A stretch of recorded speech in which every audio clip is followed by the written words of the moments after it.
Bonjour à tous. Bienvenue sur notre chaîne. Aujourd'hui, nous allons parler d'un événement majeur qui pourrait changer le visage de la sécurité dans le Sahel.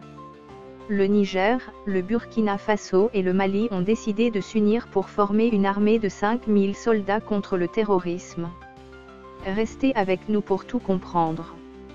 Dans le Sahel, une région souvent sous les feux des projecteurs pour ses défis sécuritaires, 3 pays ont fait une annonce surprenante.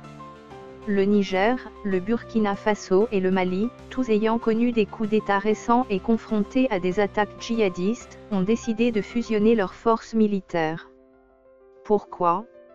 Pour lutter contre des groupes comme AQMI et le IGS, qui ont rendu la vie des habitants insupportable. Cette armée unifiée n'est pas juste un regroupement de troupes. Elle est conçue pour être mobile, rapide et efficace.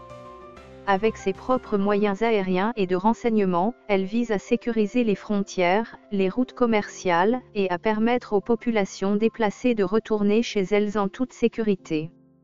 Mais, ce n'est pas sans défi. Coordonner 3 armées différentes, gérer la logistique, et s'assurer que cette force respecte les droits humains sont des tâches complexes. De plus, cette alliance pourrait-elle changer la donne ou bien devenir un autre point de tension dans une région déjà instable ?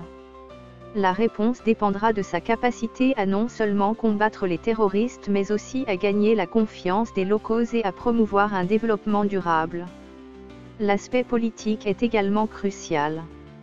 Après les critiques envers les interventions occidentales, cette armée est un signe de volonté d'autonomie stratégique. La Russie est maintenant un partenaire clé, offrant soutien et matériel, ce qui marque un changement notable dans les alliances sécuritaires du Sahel. Ce projet est ambitieux. Il pourrait soit ancrer la stabilité dans la région, soit échouer, laissant les 3 pays dans une situation encore plus vulnérable. Ce qu'il faut garder à l'œil, c'est la capacité de cette force à s'adapter et à répondre aux attentes des populations qui aspirent à la paix. Alors, qu'en pensez-vous ? Est-ce le début d'une nouvelle ère de sécurité pour le Sahel ou un pari risqué ? Laissez-moi votre avis dans les commentaires. N'oubliez pas de liker, de vous abonner et d'activer la cloche pour ne rien rater.